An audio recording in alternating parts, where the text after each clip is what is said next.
ቶም ኤንድ ጄሪ ርዕሱ። ቶም ኤንድ ጄሪ ይህ ፊልም ዊሊያም ሃናና ዮሴፍ ባርባራ በተባሉ ባለሙያዎች ለሜትሮ ጎልዲያን ኩባንያ የተሰራ ተከታታይ የካርቱን ፊልም ነው።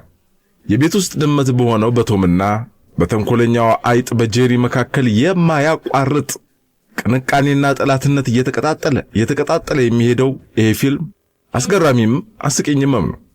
በ1940 እንደ አውሮፓውያን አቆጣጠር የተጀመረው ቶምና ጄሪ የአኒሜሽን ኩባንያው እስከተዘጋበት እስከ 1957 እንደ አውሮፓውያን አቆጣጠር እስከዚህ ጊዜ ድረስ ብቻ 114 ያህል ተከታታይ ፊልሞችን በሃናና ባርባራ ደራሲነትና አዘጋጅነት አቅርበዋል። በ1960 እንደ አውሮፓውያን አቆጣጠር በአዲስ መልክ ፊልሙ እንደገና መዘጋጀትና መታየት ጀመረ። ዛሬ በታይም ዋርነር ካምፓኒ ባለቤትነትና በዋርነር ብሮስ አከፋፋይነት የተያዘው የቶምና ጄሪ ካርቱን ፊልም 162 ተከታታይ ፊልሞችን ያጠቃልላል። ቶምና ጄሪ አብረው በአንድ ሰው ቤት ውስጥ የሚኖሩ ነገር ግን መቼም ቢሆን ተስማምተው የማያውቁ ፍጡራን ናቸው። አልፎ አልፎ በጥቅም ምክንያት ሲስማሙ እንኳን ባከፋፈሉ ምክንያት ለመጣላት ጊዜ አይወስድባቸውም። ሁለቱንም የሚቃረን ነገር ከመጣ ግንባር የሚፈጥሩት ቶምና ጄሪ የጋራ ጠላታቸውን ለየራሳቸው ምክንያት ሲሉ ካጠቁ በኋላ እንደገና እርስ በርሳቸው መጣላት ይቀጥላሉ። ይህ መቼም የማያባራ የቶምና የጄሪ የቅንቃኔ የጠላትነት ፊልም በባለቤቶቹ ዘንድ የታወቁ 162 ተከታታይ ፊልሞች አሉት ቢባልም የፊልሞቹ ብዛት ግን ከዚህም ሳይበልጥ አይቀርም። ለምሳሌ 163ኛው ፊልም የሚዘጋጀውም የሚሰራውም የሚቀርበውም እኛው ሀገር ነው። ፊልሙን የደረሱትም የሚያዘጋጁትም የሚተውኑትም የ1960ዎቹ የኢትዮጵያ ትውልዶች ናቸው። ቶምና ጄሪ በአንድ ሰው ቤት የሚኖሩ ባላንጣዎች ናቸው። የ1960ዎቹ የሀገራችን ትውልዶችም በአንድ ወቅት የተነሱ የአንድ ሀገር ልጆች ናቸው።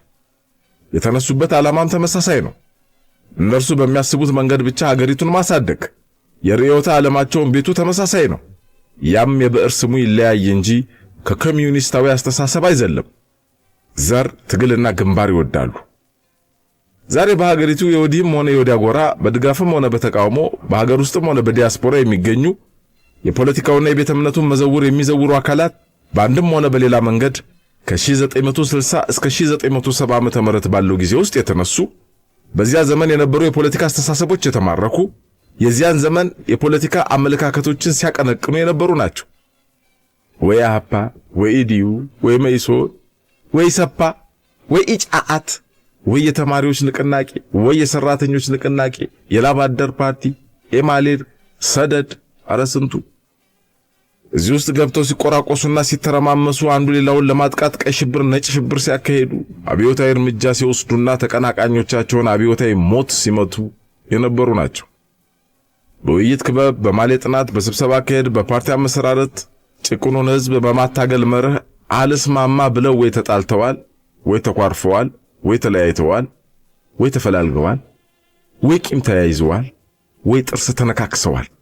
ስለዚህ እንደ ቶምና ጄሪ አንዱ ሌላውን በጠላትነት እያየ ከመቀናቀን የተሻለ ሌላ ፊልም ለመስራት ያዳግታቸዋል።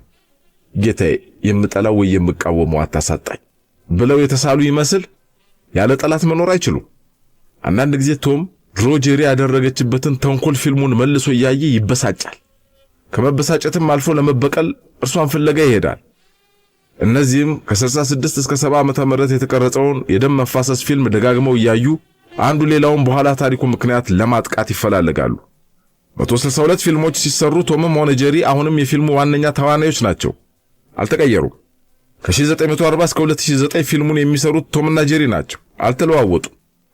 በ1960ዎቹ የነበሩት ልጆች ያዩት የቶምና ጄሪ ፊልም ዛሬም በ20ኛው መቶ ክፍለ ዘመን ያሉ ልጆች ያዩታል። በኢትዮጵያ የፖለቲካ መድረክም ፊልሙ እንደ ቶምና ጄሪ አልተቀየረም፣ ያው ነው። በ1960ዎቹ የነበሩት የሀገራችን የፖለቲካ ቶምና ጄሪዎች ዛሬም አሉ። የእድሜያቸው አረዛዘም የፖለቲካው ፊልም ዋነኛ ተዋናዮች እነርሱ ናቸው። አሁንም ሀገሪቱ ከ1960ው ትውልድ ተጽዕኖ መላቀቅ አልቻለችም። መቼ ይሆን ከ60ዎቹ ወጥተን ወደ 70ዎቹ፣ ወደ 80ዎቹ፣ ወደ 90ዎቹና ወደ 2000 የምንገባው? አሁንም እኮ በየፖለቲካው መድረክ የምናያቸው ተክለ ስብዕናዎች የዛሬ 30 ዓመት የነበሩትን ነው። አዲሱ ትውልድም የቶምና ጄሪ ፊልምን ስለለመደ በተመሰረቱት ነገሮች ሁሉ እነዚህን አካላት ካላካተተ ወይ እነዚህ አካላት ቡራኬ ካልሰጡት በቀር ይሳካል ብሎ ማመን ያቆመ ይመስላል። ገበየሁ ቢሞት ተተካ ባልቻ፣ መድፍ አገላባጭ ብቻ ለብቻ ተብሎ በተዘፈነባት ሀገር አረ ዛሬ ገበየሁ ማይሞት ባልቻ ማይተካ ምን ጉድ ነው? ቶምና ጄሪ ቦታ ይቀያየራሉ እንጂ ስልትም መንገድም አይቀይሩ። ውጭ የነበረው ቶም ቤት ሲገባ ጄሪ ከቤት ትባረራለች። ያለበለዚያም ጄሪ ቤት ገብቶ ቶምን ያባረራል። ዛሬ አንድ ፓርቲ ሊቀመንበር የነበረው ነገ የሌላ ይሆናል። የአንድ ፓርቲ ልሳን ሲያዘጋጅ የነበረው ምንም አይነት የአመለካከት ለውጥ ሳያደርግ ሌላ ጋር ደግሞ ይቀላቀላል። ደንበኛ ጥናት አድርገን ብንፈትሽ ዛሬ የቆሙለትን ዓላማ ደጋግመው ሲቃወሙት የነበሩ አስገራሚ ቶምና ጄሪዎችን በሀገራችን ታሪክ እናገኝ ነበር። እነዚህ ሰዎች የፖለቲካ አመለካከታቸው የሚወሰነው እንደሚያምኑት ነገር ሳይሆን እንደሚገቡበት ድርጅትና እንደሚሰጣቸው ስልጣን ነው። ቶምና ጄሪን የሚያስማሟቸው ሁለት ነገሮች ብቻ ናቸው። የመጀመሪያው ጥቅም፣ ሁለተኛው የጠላት መኖር። በእኛም የፖለቲካ ታሪክ ውስጥ ይሄው ፊልም እንደቀጠለ ነው። ቶሞችና ጄሪዎች አንድ የሚሆኑት ጥቅም እስከተገኘ ድረስ ብቻ ነው። ጥቅም ከተገኘ በርዕዮተ ዓለሞቻቸው ላይ እንኳን የረባ ውይይት ሳያደርጉ የቱጋ አቋም ለውጥ እንዳደረጉ በሚገባ ሳይረዱም ሳያስረዱም በቅጽበት ይቀናጃሉ፣ ይተባበራሉ፣ ይዋሃዳሉ፣ ግንባር ይመሰርታሉ። አከፋፈል ላይ ሲለያዩ ደግሞ የተባበሩ ቀርቶ የተጎራበቱ መሆናቸውን እስክንጠራጠር ድረስ ይናከሳሉ። ቶምና ጄሪ ጠላት መጣብን ብለው ሲያስቡ አንድ ሆነው ያባረሩትና ከጠላታቸው በባሰ መልኩ እርስ በርሳቸው ይባላሉ። የአገራችን ቶሞችና ጄሪዎችም ሊያጠፋን ነው ብለው የሚያስቡት ጠላት ሲያጋጥማቸው አብረው ይሰበሰባሉ፣ ይወስናሉ፣ መግለጫ ያወጣሉ፣ ይስፋፋሉ፣ ይሰለፋሉ። በኋላ ግን ጠላት ነው ብለው ከሚያስቡት አካል በባሰ ሁኔታ እርስ በርሳቸው መበላላት ይቀጥላል። ለቶም እንደ ጄሪ ለጄሪም እንደ ቶም የሚቀርባቸው የለም። በሌላ በኩል ደግሞ ለቶም እንደ ጄሪ ለጄሪም እንደ ቶም የሚጎዳቸው የለም። የኛም ፖለቲከኞች ይህንኑ ፊልም መስራት ላይ ናቸው። 163ኛውን ክፍል ባለፈው ጊዜ የዘመን አቆጣጠራችንን ብቻ ተመልክተን ሁለተኛው ሺህ አከበርነው እንጂ የፖለቲካ አቆጣጠራችንን ብናየው ኖሮ ወደ ሁለተኛው ሺህ ለመግባት ቢያንስ ገና 30 ያህል ዓመታት በቀሩን ነበር። አሁንም ተቃውሞና ጠላትነትን አልለየንም። አሁንም ገና ደጋፊነትንና ምዕመንነትን አልለየንም። ተቃዋሚዎቻችን ምን አይነት በጎ ነገር ቢያስብ ከመቃወም አንመለስም። ጠላትነት እንጂ ተቃውሞ አናውቅ። የምንደግፈው አካልም ምንም አይነት ጥፋት ቢያጠፋ ከማመስገን ወደ ኋላ አንልም። ምዕመንነት እንጂ ድጋፍ አናቅማ።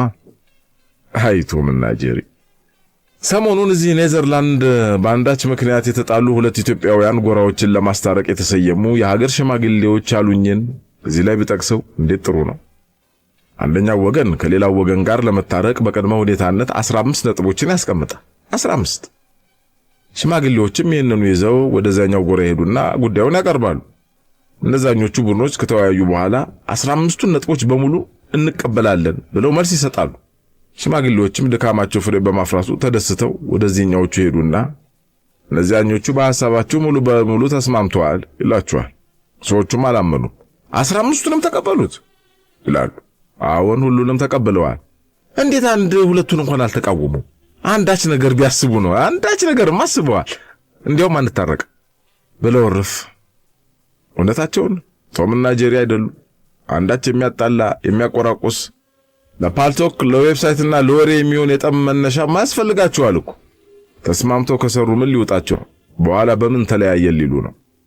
አይ ቶምና ጄሪ ኢትዮጵያዊውን የቶምና ጄሪ ፊልም ከቁጥር 1 ጀምራችሁ የምትተውኑ የፖለቲካ ቶምና ጄሪዎች በቃን ብትሉን ምን አለ? ቢያንስ ላፋችሁ እንደው አታርጉት። ላፋችሁ አገሪቱ ከ1960ዎቹ ለቃ ወደ 20ኛው ክፍለ ዘመን ትገባ ዘንድ ብትረዷት ምን አለ? በአንድ ወቅት በአንድም በሌላም መልኩ የቶምና ጄሪን ፊልም የጀመራችሁ ተዋናያን እባካችሁ ሌላ ፊልም እንይበት። የመነካከስ የመበላላት የማያቋርጥ ቅንቃኔ ጠላትነት ተከታታይ ፊልም። አረ ሰለቸን። በምን ቋንቋ እንንገራቸው? አንቀጠቀጠን፣ አንገሸገሸን። እንዴ እዳለብን እንዴ?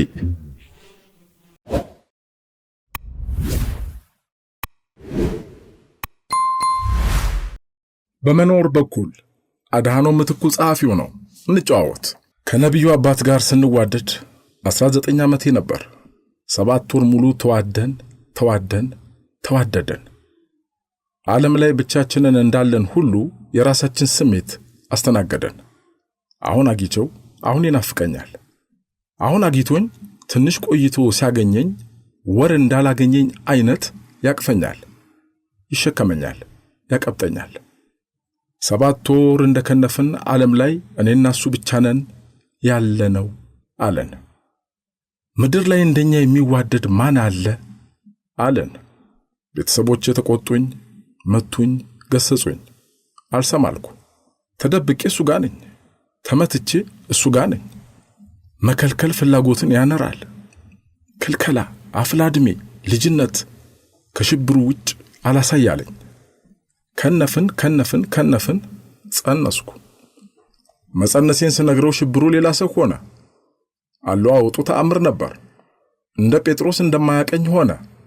እንደ ይሁዳ ተይ ብለው ለመከሩኝ ለገሰጹኝ አሳልፎ ሰጠኝ። ጠላኝ። ያጠላሉ ፍጥነት በጠራራ ፀሐይ ዶፍ ዝናብ ከመዝነብ ይበልጣል። በሱ ክህደት ምክንያት ፍቅሬ ጅልነት ሆነ። በአንድ ጎን ብቻ ያለ እውነት የጋራ ተመሳሳይ እውነት አይገነባም ለካ። 7 ወር ያየሁትን እውነት ቅዠት ነበር አሉኝ ሁሉም፣ እሱም ጭምር። አስወርጅው አለኝ። ጽንሱን የኔ አይደለም አለ። አትጠነቀቂም ነበር አለ። ተሰበርኩ። ቤተሰቤ ብለን ነበር፣ መከርን ዘከርን እያሉ ፈረዱብኝ። ስህተት የለባቸውም። አንገቴን ደፋሁ። ልታይ ያለች ገላ ሸፍኑኝ ትላለች በኋላ እያለ መንደርተኛው ተዛበተብኝ። ተሸማቀቅኩ። እኩዮቼ የሽብሩ ጓደኞች ተጠቋቆሙብኝ። ሁሉም ስለ ጽንሱ የሚያወሩ መሰለኝ። ዓለም የተደፋብኝ መሰለኝ። ሽብሩ ጠላኝ። ያለኝን የሆነልኝን ጠቅላላ ካደው። መሄጃ አጣሁ። ብቻዬን ነበርኩ። አልተማርኩ። ገንዘብ የለኝ። አይዞሽ የሚለኝ አልነበረም። ከአቅሜ በላይ ሲሆን ተነስቼ ወደ ሩቅ አገር ጠፋሁ። ሲሄድ ዋልኩ። አጣዬ ደረስኩ። መሸብኝ። የማደርገው የምገባበት ሳጣ አማኑኤል ቤተክርስቲያን ግንቡ ስር ቁጭ አልኩ። ብርዱ፣ ብቸኝነቱ፣ ሁሉም ነገር ሆድ ሲያስብሰኝ አለቀስኩ። አንዲት ጠና ያለች ጠይም ስታወራ ስትራመድ እርግጥ ያለች ሴትዮ መጥታ የሆንኩትን ጠየቀችኝ። ሁሉንም ነገርኳት። አየሽ፣ የወደቀ ሰው የሚደብቀው ታሪክ የለውም። እርዳታ የሚያስፈልገው ሰው ምን ገበና አለው? ቤቷ ወሰደችኝ። 2 ክፍል ቤት ነው ቤቷ። ስሜ ስንዱ ነው ብላኛለች። እሷ ጋር አደርኩ። ፍራሽ ላይ የሚለበስ አምጥታ ራት አብልታ አሳደረችኝ። የሰው ልጅ በሰው ልጅ ተስፋ የማይቆርጠው ሁሉም ከፍቶ ስለማይከፋበት ይሆናል። ማስወረድ እንደምፈልግ ደጋግሜ ነገርኳት። ካለዛ መኖር እንደማልፈልግ ደጋግሜ ነገርኳት። እንዴት እንደተካድኩ ደጋግሜ ነገርኳት። ፊቷ ላይ ያለው እርጋታ ሆድ ያባውን ሁሉ ደግሞ ያስወራል። ሰፈራቸው ውስጥ የታወቁ እጽ የሚቀመሙ እማማ አሰገደች የተባሉ ሴትዮ ጋር ወሰደችኝ። ስማቸውን ጠርታ ሰላም አለቻቸው። ትክ ብለው አንዴ እኔን አንዴ እሷን እያዩን ሰላም አሉን። መሸሽ ፈልጌ ነበር። ውሳኔ ከፍርሃቴ ስለበለጠ እየፈራሁ ቆምኩ። ሴትዮዋ ጥቁር ናቸው። አንድ አይን የላቸውም። አንዱ አይናቸውም ጥቁሯ ብሌን የለችም። ሞራ ነው የሚታየው። እርጅና ጎበጥ ያረጋቸው ሰውነታቸው ደልደል ያለ ነው። ሲያዩ ኮስተር ብለው ነው፣ ያስፈራሉ። ግቡ ብለው አስገቡን። ቤታቸው ዝርክርክ ያለ ነው። ድህነትና ብቸኝነት ረቧል። ስሜን፣ ከየት እንደመጣሁ፣ የማን ልጅ እንደሆንኩ፣ ማን እንደሆንኩ ጠየቁኝ። ሁሉንም ነገርኳቸው፣ አንድም ሳላስቀር። አዘኑልኝ። እኔን አሉኝ። አይዞሽ አሉኝ። ሻይ አፈሉልን፣ አሹቅ አቀረቡልን። በዚህ ሥራ የገጠማቸውን የሆኑትን አጫወቱን። ልጆቼ፣ እኔ ቆርቤያለሁ፣ ንስሐ ገብቻለሁ፣ ወደ ኋላ አልመለስም። አልገባ ብሎኝ እንጂ በዚህ ሥራ ከተሰማራሁ በኋላ ከ7 ልጅ 1 ልጅ ብቻ ነው የቀረኝ። እሱንም እንኳን ድምፁን ካሰማኝ መንፈቅ ሞላኝ። ወደ ትናንት አልመለስም። ማቆሜን የማላወራው የሆንኩትና ያረኩትን ለማውራት፣ ለመምከር፣ ለመመስከር ነው። ስንት ነፍስ፣ ስንት ልጅነት በእጅ አልፏል። ስንትና ስንት ሞት አዋለድኩ መሰላችሁ። በሕልሜ በቃሽ የተባልኩ ነኝ። መልአኩ ከዚህ በኋላ አልታገስሽም ብሎኛል። በቃኝ። ጸጸት ያላወሳቸው ሴትዮ ሆኑ። አስፈሪነታቸው ወደ እናትነት የተቀየረ ሴትዮ ሆኑ። እኔ አርስሻለሁ፣ እኔ ጋር ሁኚ፣ ለነፍሴ ትሆኝኛለሽ። እኔ ማንም የለኝ፣ ለነፍስሽ ሆንሻለሁ አሉኝ። በማላቀው ምክንያት የዚያን ቀን እዛው ቀረሁ።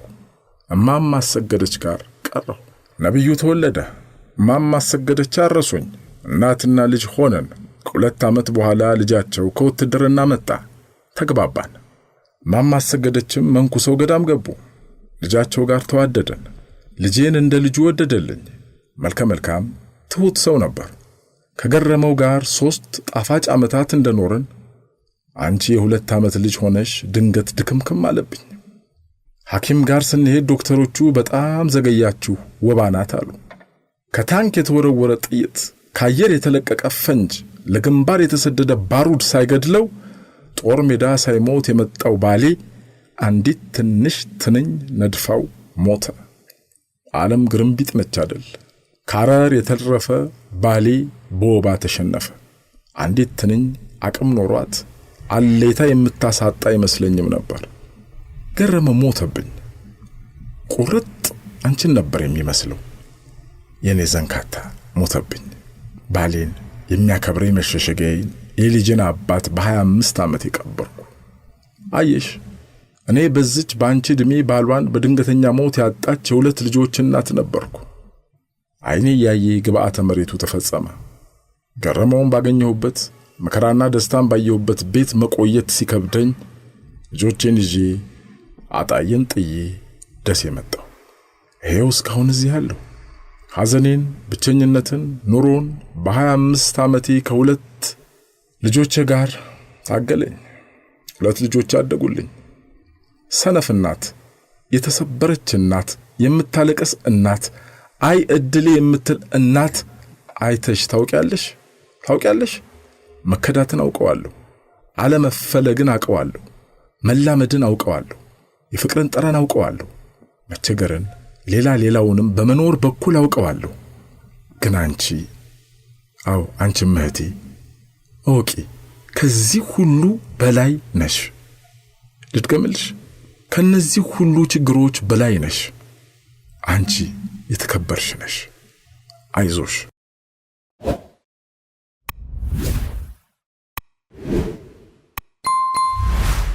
በመኖር በኩል አድሃኖም ምትኩ ጸሐፊው ነው። ስምዖን አረጋዊ የሚለው ልጋብዛችሁ። ማርያም አንድ ልጇን ስንት መከራ የተቀበለችበትን የተሰደደችበትን ቀሙኝ፣ ገደሉብኝ እያለች እስከ ሞቱ ድረስ በፍቅር ተንገላታች። እኔ እንደሱ አልታደልኩም። ልጄን እንደ ጠላት አሳደድኩት። በልጅነት ተሳደደ።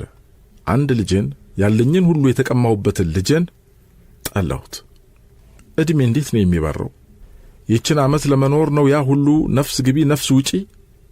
ከምድር ሁሉ የማዝነው ልጄን እንደ እናት ሆኜ አለማሳደጌ፣ ሕይወቴን ሙሉ ሲደቁሰኝ የኖረው ሐዘን ልጄን እንደ እናት ሆኜ አለማሳደጌ፣ የወለድኩትን የገዛ ልጄን የመውደጃ አቅም አለማግኘቴ ነው። ጌታዬን ለምን ጨከንክብኝ ብዬው አውቃለሁ። መልስ ያለው መስሎኝ። አልዓዛር ስለማላዝንለት አመመኝ እንኳን አይለኝም ነበር። አለመውደዴ ያሸሸዋል። በርግጥ ለወደው ሞክሬ ያውቃለሁ፣ ግን አልሆነልኝም። ምን ያህል ሐዘን ተጭኖኝ ልጅነት ቢታገሌ ነበር አንድ ልጄን የገፋሁት። እንዴት በዚህ ልክ አባቱን መሰለ እላለሁ ፊቴ ሲቆም። ላቀርበው ስሞክር የደፈረኝ ቀን የነበረው የአባቱ ፊት ይመጣብኛል። ሳረግዞ የመጣው ምስቅልቅል ሰወልደው ቤታችን ይዞት የመጣው መዓት ወደ ልጄ አላስቀርብ አለኝ። ገፋሁት። ወድጄ ነው እኔስ? ብቸኛ እህቴ እኔ ነኝ ለአባታችን ነግሬው ነፍስ ያስጠፋሁት ብላ ጸጸት ከሀገር አስጠፋት። ብቸኛ ወንድሜ ድባቴ ይመስለኛል አዘመተው። እናቴና አባቴም ወደማይቀረው ሄዱ።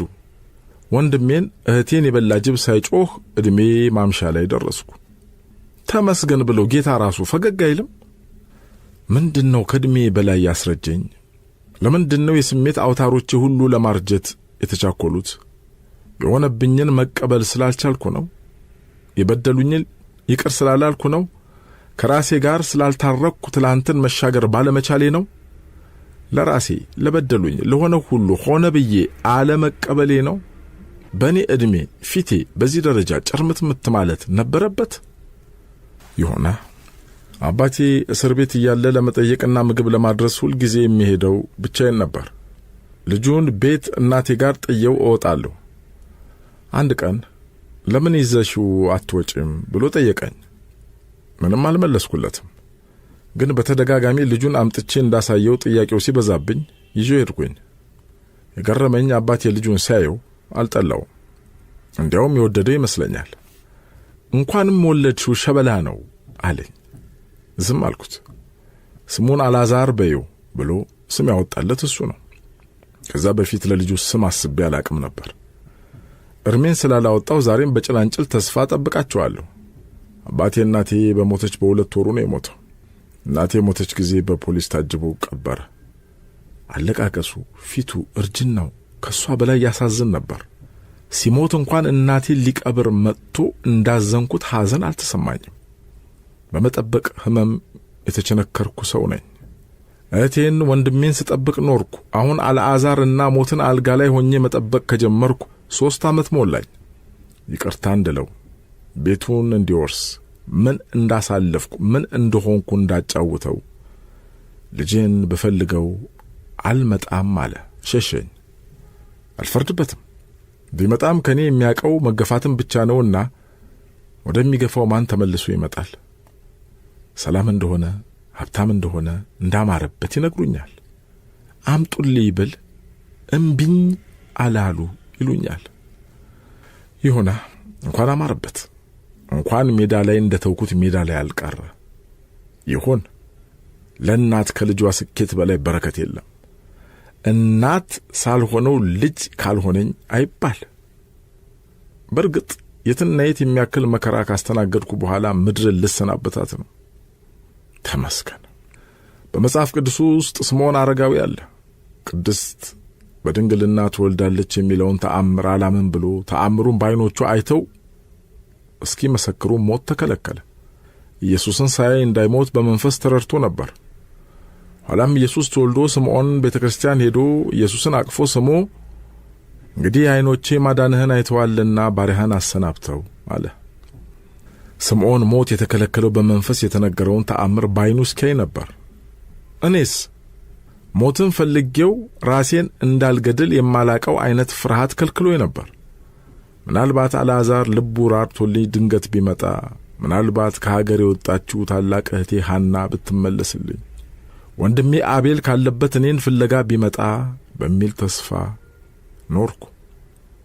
ደስ ሳይለኝ ሳልስቅ መከራና ድብርት እንደተጫወቱብኝ ኖርኩ።